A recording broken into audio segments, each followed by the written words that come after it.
भंडाऱ्यातील गोसेखुर्द धरणामध्ये सध्या केवळ 35% पाणीसाठा शिल्लक आहे। धरण प्रशासनानं भविष्याची चिंता लक्षात घेता यावर्षी 100% धरण पूर्ण क्षमतेनं भरलेलं होतं। मात्र आगामी पाणी टंचाई लक्षात घेता राज्य शासनानं गोसेखुर्दचं पाणी सिंचनासाठी न देण्याचे कडक आदेश जारी केलेत। हा सगळा साठा आता केवळ पिण्याच्या पाण्यासाठी आरक्षित ठेवला जाईल। दुसरीकडे विदर्भातील पिकं आधीच पुरेशा पावसाअभावी धोक्यात आली आहेत। आता धरणात पाणी असूनही ते शेतीला मिळणार नसल्यामुळे बळीराजा समोर सिंचनाचा मोठा प्रश्न निर्माण झालाय। एकीकडे कोरडे पडणारे पाण्याचे स्रोत आणि दुसरीकडे पिकाचं होणारं नुकसान अशा दुहेरी संकटात शेतकरी सापडलाय। आढावा घेतलाय प्रशांत देसाई यांनी।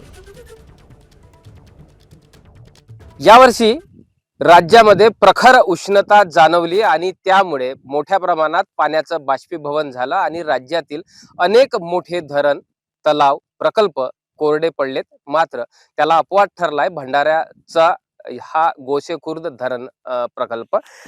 राज्यामध्ये एल निनोचं मोठं संकट उभं ठाकलेलं आहे आणि या पार्श्वभूमीवर पाण्याची कपात करण्याचे निर्देश यावर्षी आता नुकतेच राज्य सरकारने प्रत्येक जिल्हा प्रशासनाला आणि धरण प्रशासनाला केलेला आहे। आपण बघू शकतो हा विस्तीर्ण असा भंडारा आणि नागपूर आणि चंद्रपूर जिल्ह्याचा महत्वाकांक्षी प्रकल्प म्हणून ओळख असलेल्या गोसेखुर्द धरणाचा हा विस्तीर्ण प्रकल्प दिसतो इथे।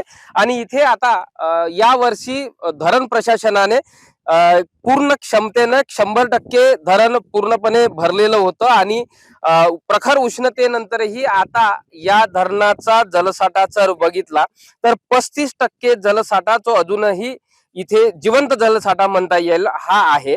आणि याचाच जर दुसरा पर्याय जर बघितला तर राज्यातील अनेक धरणं कोरडे ठाक पडण्याच्या परिस्थितीत आहेत किंवा तिथला जिवंत साठा अगदी मृतावस्थेत गेलेला असतानाच भंडाऱ्याचा या गोसेखुर्द प्रकल्प या प्रकल्पातील साठ्यावरून भंडारा जिल्ह्याला पाण्याचा मुबलक साठा आहे हे सांगता येईल। मात्र एवढं जरी असेल तरी प्रशासनाने सतर्कतेचा इशारा दिला आणि पाणी कपातीचा निर्देश दिलेला आहे। प्रशांत देसाई, एबीपी माझा, गोसेखुर्द धरण, भंडारा।